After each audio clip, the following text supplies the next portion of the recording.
Hello साथियों, कैसे हैं आप सब। मेरे YouTube channel Dhanvarsha electric hub में आपका स्वागत है। साथियों, आज हमारे पास एक पीसीबी आई है माइक्रोटेक की। माइक्रोटेक का ईवी मॉडल है, ईवी 700। इस पीसीबी में क्या प्रॉब्लम है, चलिए मैं आपको दिखाता हूँ। तो साथियों, हम पीसीबी के पास आ गए हैं। ये है पीसीबी, ये देखिए।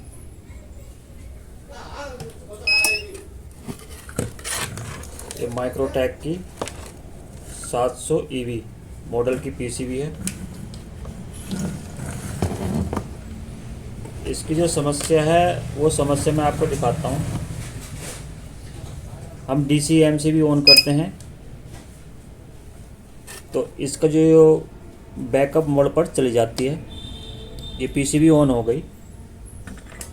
अब हम इसकी ड्राइव चेक करते हैं। मल्टीमीटर करते हैं 20 वोल्ट डीसी पर, 20 डीसी पर करके 20 वोल्ट। और हम अब इसकी ड्राइव चेक करते हैं तो आप देख सकते हैं 3.79 या 3.8।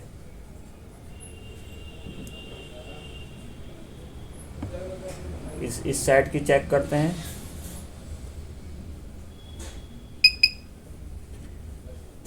3.7, 3.7। ड्राइव भी ओके है।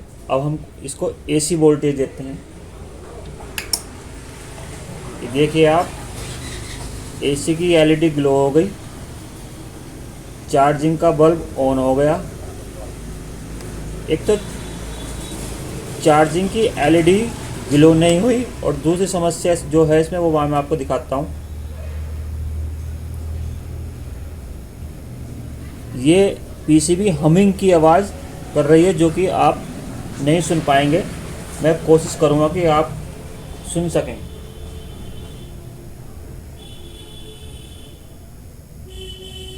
ये काफ़ी वाइब्रेशन कर रही है, जैसे कोई ट्रांसफार्मर करता है उस तरह से इसकी हीट सिंक वाइब्रेशन कर रही है। दूसरी समस्या, हम इसकी एसी को बंद कर देते हैं। ये पीसीबी ऑन हो गई। अब जैसे ही हम इसके हीट सिंक पर एसी बोर्ड चेक करते हैं, मल्टीमीटर एसी कर लिया 200 पर, रेड क्रॉप रखी पॉजिटिव पर, और नेगेटिव को हीट सिंक पर लगाएंगे तो आप देखिए ये पीसीबी आवाज़ करेगी और ये ओवरलोड पर चली जाती है। ये देखिए आप,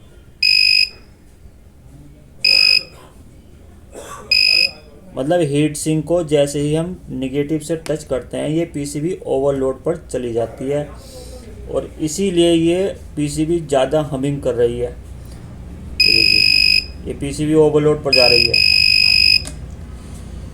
साथियों, ये समस्या बड़ी नई समस्या है मेरे सामने, लेकिन कोई बात नहीं। हम इस पीसीबी को देखते हैं इसमें कहाँ पर क्या कमी है, फिर उसके बाद आपको बताते हैं। ये पीसीबी कस्टमर का कहना है कि इन्वर्टर में लगाने के बाद ये पीसीबी इतनी ज़्यादा आवाज़ करती है कि मतलब कस्टमर बर्दाश्त नहीं कर पाता उस आवाज़ को। चलने में बिल्कुल ठीक है, कोई दिक्कत नहीं है, बैकअप भी दे रही है, चार्जिंग भी आ रही है। चार्जिंग एलईडी नहीं जलती और आवाज़ बहुत करती है। तो इसको हम देखते हैं, फिर आपको बताते हैं। साथियों, मैंने इस पीसीबी को ओके कर दिया है। इस पीसीबी में जो फॉल्ट था वो मैंने ढूंढ लिया है। फॉल्ट को ढूंढने के लिए काफ़ी मेहनत करनी पड़ी। हमने इसकी हीट सिंक भी निकाल दी। हो सकता था हीट सिंक के अंदर कचरा आने से या किसी कारणवश कुछ फंसने से ये हमिंग कर रही हो, तो हीट सिंक हटाने के बाद भी प्रॉब्लम सॉल्व नहीं हुई। हमने ये डायोड दोनों चेंज किए, उससे भी प्रॉब्लम सॉल्व नहीं हुई। एक कैपेसिटर भी चेंज किया, उससे भी प्रॉब्लम सॉल्व नहीं हुई। फाइनली इसमें जो प्रॉब्लम थी वो प्रॉब्लम क्या थी मैं आपको दिखाता हूँ। यहाँ पर D27 आप देख सकते हैं। यहाँ पर D27 पर एक डायोड लगा हुआ था, और यहाँ D28 T28 पर भी एक डायोड लगा हुआ था। डायोड का नंबर था BA159। ये 1000 वोल्ट 3 एम्पियर का डायोड है। इन डायोडों को हटाने के बाद ये समस्या हमारी दूर हो गई। फिर समस्या ये थी कि इन डायोडों को हटाने के बाद पीसीबी काम करेगी या नहीं करेगी।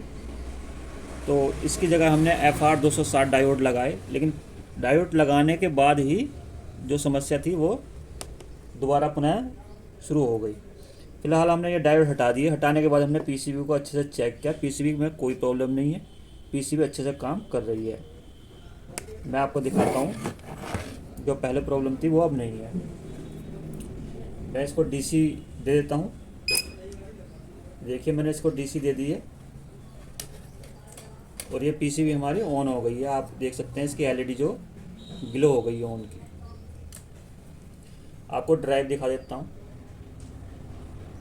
ये मॉसफेट की ड्राइव देख लीजिए आप। इसको हम मल्टीमीटर को डीसी पर करते हैं 20 पर, और ये ड्राइव देखिए आप।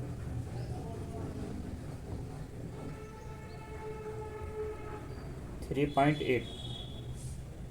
पॉइंट एट ड्राइव है यहाँ पर। दूसरे चैनल पर भी देख लेते हैं। दूसरे चैनल पर भी 3.8 ड्राइव है। अब डीसी बोर्ड हम चेक करते हैं तो मल्टी जो इसकी हीट सिंक पर एसी बोर्ड बनते हैं उनको चेक करना ज़रूरी होता है। तो मल्टीमीटर को हम रेड प्रोब को रेड पर रखेंगे, मल्टीमीटर को एसी रेंज पर करेंगे, और ये जो डायोड है ये देखिए 11 बोर्ड बन रहे हैं और ओवरलोड भी नहीं आया पीसीबी में। ये जो डायोड है ये हीट सिंक से कनेक्ट है, तो हम हीट सिंक पे लगा कर दिखा देते हैं आपको। ये देखिए,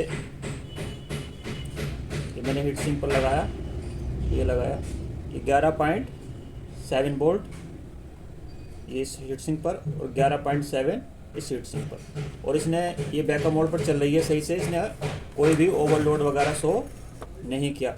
अब हम इसकी चार्जिंग, इसको मेंस देने के बाद चार्जिंग देखते हैं। तो मैं इसको मेंस दे देता हूँ। मैंने इसको मेंस दे दिया और इसकी चार्जिंग भी आ गई है। तो साथ ही ये पीसीबी हमारी ओके हो गई है। पीसीबी में केवल ये 2 डायोड खराब नहीं कह सकते, डायोड सही है। हो सकता है इसकी आईसी की प्रोग्रामिंग चेंज हुई हो या कोई और दिक्कत आई हो, क्योंकि जब मेरे पास ये पीसीबी आई तो इसकी आईसी निकली हुई थी। कस्टमर का कहना था कि आईसी निकालते वक्त टूट गई। अब कस्टमर तो आईसी नहीं निकालता, हो सकता है किसी और मैकेनिक के पास गई हो, वो आईसी ख़राब हो गई हो। तो इसमें आईसी मैंने ये अपनी आईसी डाली थी, तो ये आईसी डालने के बाद भी यही प्रॉब्लम कर रही थी। ये मैंने डायोड निकाल दी, ये पीसीबी हमारी ओके हो गई है। EV 700 मॉडल है ये। एक जानकारी और दे देता हूँ आपको। ये पीसीबी है मेरे पास EV 900। इसमें भी ये डायोड नहीं है। दोनों साइडों में देख सकते हैं ये वाले जो डायोड हैं जो मैंने ये निकाले हैं, ये आप देखिए इधर आपको दिखाता हूँ। इस लोकेशन पर ये डायोड लगा हुआ था D27। इस लोकेशन पर कोई डायोड नहीं है।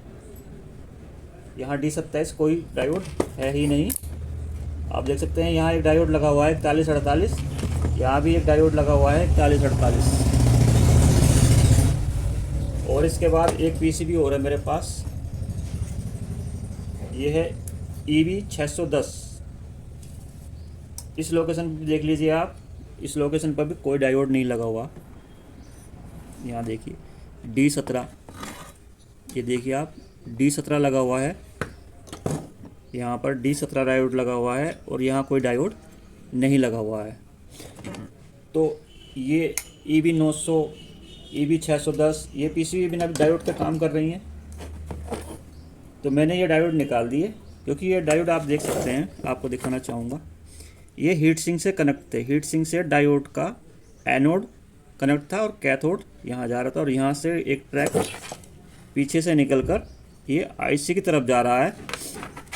तो इसकी अगर ओरिजिनल आईसी इसमें शायद लगी होती तो ये डायोड काम करती, क्योंकि आईसी की प्रोग्रामिंग भी पीसीबी के आधार पर ही होती है। तो तो आईसी इसकी जो ओरिजिनल थी वो है नहीं, ये हमने अपनी आईसी डाली है दूसरी पीसीबी की निकाल कर, तो इसकी वजह से ये डायोड निकालने पड़े। तो आशा करता हूँ कि इस वीडियो से आपको कुछ ना कुछ जानकारी प्राप्त हुई होगी। मिलते हैं साथियों नेक्स्ट वीडियो में, तब तक के लिए नमस्कार, जय हिंद, जय भारत।